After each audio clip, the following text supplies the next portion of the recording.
بەڵە بەڕێزان مەبەستمە گفتوگۆی زیاتر بکەم لەم بارەیەوە دیارە وەکو یەکێک لە پەرلەمانتارانی پارتی لە پەرلەمانی عێراق گوتی کە ئەوەی لە نێو بڕگەکاندا دەستکاری کراوە خود مادەی 13 و 14 بە تایبەت بەشێکی نادەستوریە دەمانەوێت بزانین کە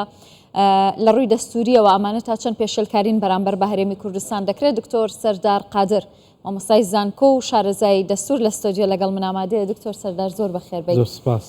دکتۆر خەنۆتان چییە بۆ دۆخەی کە ئێستا دەگوزارێت لە عێراق؟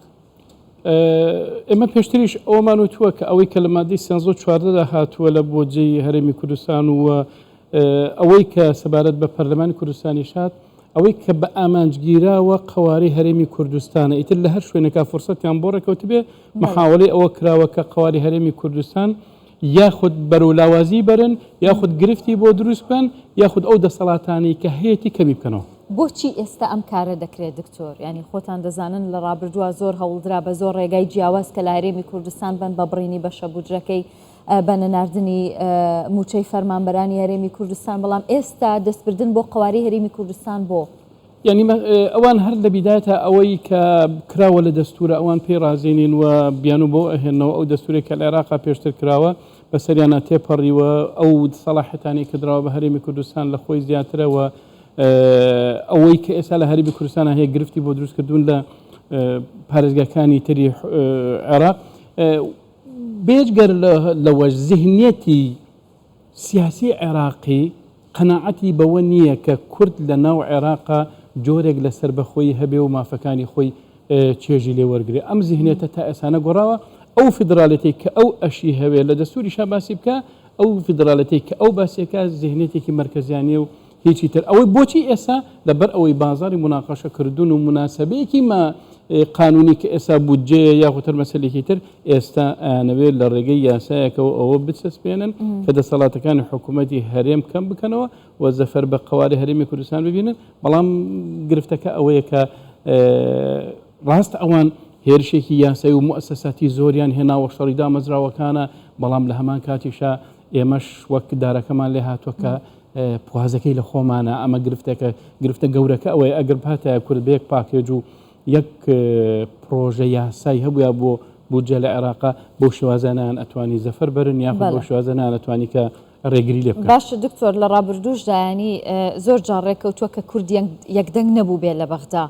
بەڵام لەسەر بابەتەنەتەوە یەکان زۆر کات پێکەوە وەستاونەتەوە. ئێستا کە لایەنێکی هەرێمی کوردستان لە بەغدا دەیەوێت ینی پارێزگایەکی هەرێمی کوردستان وەکو پارێزگایەکی دیکەی عێراق مامەڵەی لەگەڵا بکرێ، ئەمە بۆ بگومان ئێمە ئەبێ پرسیارێکی گەورەتر لەوە بکەینانی ئایا پرسی کورد لە عێراقا بە چی گەیشتووە؟ بەڕاستی جاری وا هەیە پرسی کورد لە عێراقا لە ڕووی دەستوری و پێشکەوتنێکی باشی بەخۆیەوە بینیوە، بەڵام خەریکن ئێمەی کورد لەبەر هەندی ئیمتیازاتی حیزبی ئەوەی کە پێی گەیشتووە کورد خەریکن بەدەستی خۆمان کەمی ئەەکەینەوە. بێگومان ئەوەی کە ئێستا هەیە لە دوای بەڕێز مامجەلالەوە ئەم خیتاب بوو گوتارانە پەیدا بوو. ینی گرفتەکە ئەوەیە ئەگەر بێت تۆ باسی هەڵبژاردن ئەکەی لە کوردستانە، ئێمە ئەگەر بێت و باسی و جەدەلە بکەین ئێمە بۆچی هەڵبژاردن ئەکەین، بۆچی حکوومەتی هەرێمی کوردستان دروست ئەکەین، ئایا بۆچی ئێمە کاندید هەڵبژێرن بێ بۆ بەغا،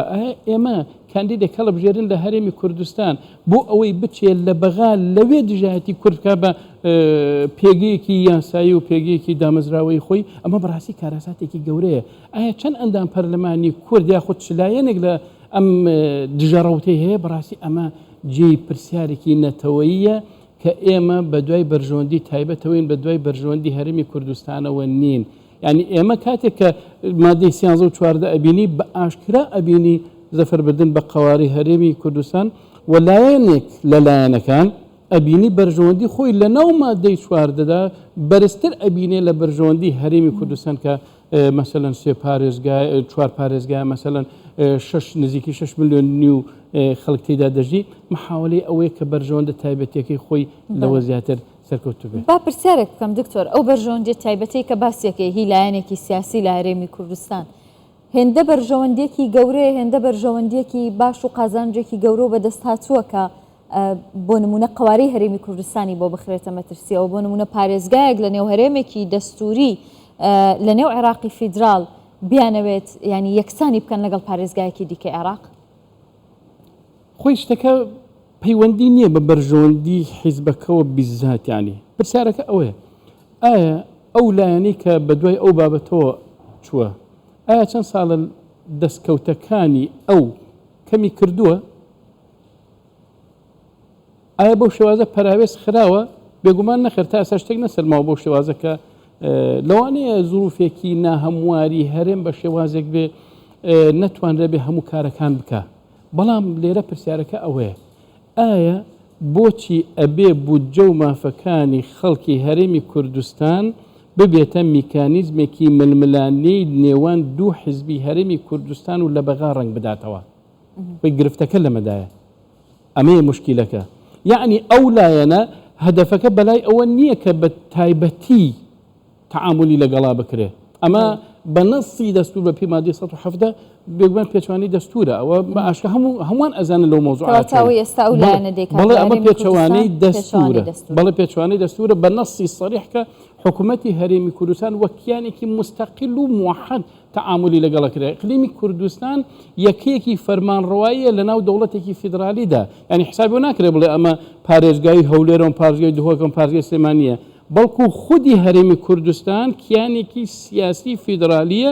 لە ناو دەوڵەتێکی فیدرالیدا. جاکەواتە ئێمە کاتێک کاڵێن لە ڕووی دەستوریەوە بۆ شێوازەیە ئەبێ ئاگاشمان لەوە بێ ئەوەی کە ئەگوزارێت تەنها لێدانە لە حیزبێکی تر. ینی کاتێک کە من اقتراحێکەکەم ئەڵێم مثلا موافقاکەم لەسەر ئەوەی بیرەنەوتەکانی خۆرمەڵە و چیوچێمانە هەمووی باشە ئەمە یعنی هەدەفەکە ئەوەیە نابێ حکوومەتی هەرێم پێگەیەکی بەهێزی هەبێ. من کاتێک کە باس لەوە ئەەکەم من تعاملێکی تایبەتی مالیم لەگەڵ بکرێ بۆ بەغا واتە من نامەوێ ئەم کۆمەڵە پارێ بەدەست حکوومەتی هەرێمی کوردستانەوە بێ ئەو ئیدارەی مالی بکات لە هەرێمی کوردستان. طبعا ئەمانە هەموو ڕێگە چارەشی هەیە.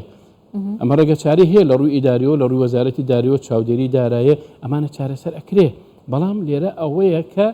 دەسەڵاتی یەکێ لە لایەنەکان کە مەسەن حکوومەتی هەرێمە کەم بکرێتەوە ئەو لایەنەی کە هەژمونی هەیە هیچ ئیمکانیاتێکی مادی بەدەستەوە نەبێ یاخود قەیرانی زۆری بۆ بخڵقێ لە هەرێمی کوردستان بۆ ئەوی نەتوانێت ئیدارێک. یعنی مەبەست لە مادەی 9 و 13 مەبەست تەنها حکوومەتی هەرێمیش نییە. لەناو حکوومەتی هەرێمیشدا جەخت کراوەتەوە سەر حیزبێکی تایبەت کە هەژمون و کاریگەری و ئیداری کەم بکرێتەوە. باشە دکتۆر کەوتە چارەسەری هەیە بەر لەوەی باسی چارەسەرەکە بکەین. با ئەوە بڵێم ینی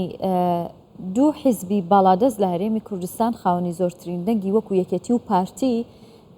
ینی بۆ نمونە چەندین جار سەرۆکی حکوومەتی هەرێمی کوردستان مەسرور بارزانی داوای کرد کە ئەو کات قوبات تاڵەبانی جێگری سەرۆک وەزیران بگەڕێنەوە بۆ کۆبوونەوەکانی ئەنجومەنی وەزیران و گفتوگۆ بکەن و کێشەکان چارەسەر بکەن. ئێستا ینی دەرفەتیەوە نییە کە یەکێتی و پارتی لە هەرێمی کوردستان کێشەکانی خۆیان چارەسەر بکەن و گفتوگۆی بکەن وەک لەوەی لایەنی دیکەی وەکو شیعە بێنە ناو بابەتەکە و لە بەغدان بابەتە ئەم بابەتانە باز بکرێن. ینی بێگومان شتێک هەیە کە خەڵک بن پێگەیشتووە ئایا گەمەیە کێ لە نێوانێکیتی و پارتی قابلی دووبارە بوونەوە نەبێ. گرفتەکە ئەمێ ئایا ئەو ئالەتێک کە ئێستا لە سەری ئەڕۆین لە هەرێمی کوردستان ئێمە ئەمڕۆ ڕێگە کەوین بەیانی وەک خۆیەتی ئێستا بۆ ئێمە دوێنێ ڕێک ئەگەر بە تعبیرێکی سەریحتر باسیەکەن یەکێتی و پارتی دوێنێ ڕێکوتن لەسەرەوەی لە حکوومەتی هەرێم دانیشتن بکرێت. باشە لە هەمان کاتە هەر خودی لایەنێک لە لایەنەکان سێرەکی ئێستا کەوتونەتە سیراعێکی تند کەواتە ئێمە بەڵێ ڕاستی ئێمە لەسەر مێزەکە دائەنیشون و باسی هەندێ حکومڕانیەکەین بۆ خەڵکە لە هەرێمی کوردستان بەس خودی ئەو بابەتانە ئێستا لە بەغا دش بە یەکتر دەوەستێ. جاکەواتە لێرە ئێمە شیزۆفرینیایەک هەیە ئیزدیواجێتێک هەیە لە دووفاقێک لە سلوکی سیاسی ئێمەدا لە هەرێمی کوردستان جە هەر لایەنێک بێ دەبێت چاکی بکە.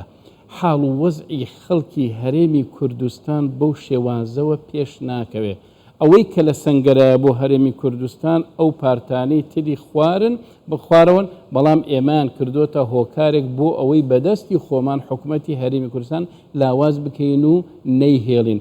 مەسەلەن ئەگەر تۆ باسی ئێساوە نەماوە شەڕ بکرێن تفەنگ و تاپڕمان بەرامبەر ئین بکەن ئێستا شەڕشەری محکەمەی دەستوریە بێگومان سیرکە کاتێکە تۆ سەیری مادەی 14 ئەەکەی تەنانەت ئەوەی کە مادەی 14 داڕشتووە لە ناو لیژنەی دارەیە ئەوەندە زیهنێتێکی یاسایی نەبووە کە بڵێ وەڵا هەندێ ئیش هەیە ئەمە ئیشی محکەمەی فیدرالی بۆ نمونە ئەلە هەر گرفتێک لە نێوان حکوومەتی هەرێم و بەغا بوو ناڵێ محکمەی فیدرالی یەکلای ئەکاتەوە کە یەکێک لە سەلاحیەتەکانی محکمەی فیدرالی هەشت سەلاحیەتەکەی محکمەی فیدرالی کە لە دەستورە باسێکە دەسەڵاتێکی حەسرین نایدەتە ئەڵێ ئەو کاتە توانێت لە ماوەی 15 ڕۆژە باشە خودی دەستور کاتی دیاری نەکردووە لە عێراق ئەوەنە دنیای ئیداری و بە دیجیتالی ئەڕوان لە ماوەی 15 ڕۆژە گرفتێک یەکلای ببێتەوە ئایا ئەو گرفتە دراوەتە چاودێری دارایی یا حکوومەتی وەزارەتی مالی عێراقی بەو ئیشە هەستێ یا ئەگەر گرفتێکە بوو لە نێوان حکوومەتی هەرێم و حکوومەتی فیدرالیە چێ چارەسەریەکە دیوانی چاودێری یا وەزارەت یا حکوومەت کە لە ناومە دەکاتوە یاخۆ دەمە ئیشی محکمەی فیدرالیە کە بەپی مادینەوە دوولێ باسی ئەەکەوێکێکە لە سەلاحیەتە حەسرەکان ئەوانی کە کە مادەکەشیان داڕشتەوە ئیمزاشیان لەگەڵ کردووە ئەو زیهنەتە یاسایان نەبوو ئاخر ئەمە سەلاحیەتی ئەوان نییە ینی جاری وایە خۆشیان لە شوێنی محکمەی فیدرالیش داناوە جاکەواتە ئێمە بەڕاستی ئەوەی کە ئەگونجێ لە کوردستانە خەڵکی پێویستی بەوە هەیە هەموو پارتە سیاسەکانی یەکدەنگ بن لەسەر بەرژەوەندی و شایستەکانی کورد لە بەغا بەم شێوازە نەبێ ئێمە بێگومان حاڵ وەزمان بۆ شێوازەیە کە ئێستا بودجەی عێراق ئەگەر بهاتە هێزە کوردەکان لایەنە کوردەکان یەک پاکێج و یەک هەڵوێست و یەکریز بوونایە هەرگیز بۆ شێوازە دوانە ئەکەوت و ئەوانی تریش نیان ئەتوانی ئاوە بێنە ناو کلێنەکانی کوردەوە بەڵێ ینی هەر بۆ شێوەیە کە دەتەوە بڵێ ئەگەر کورد یەکدەنگ و یەکریز بووە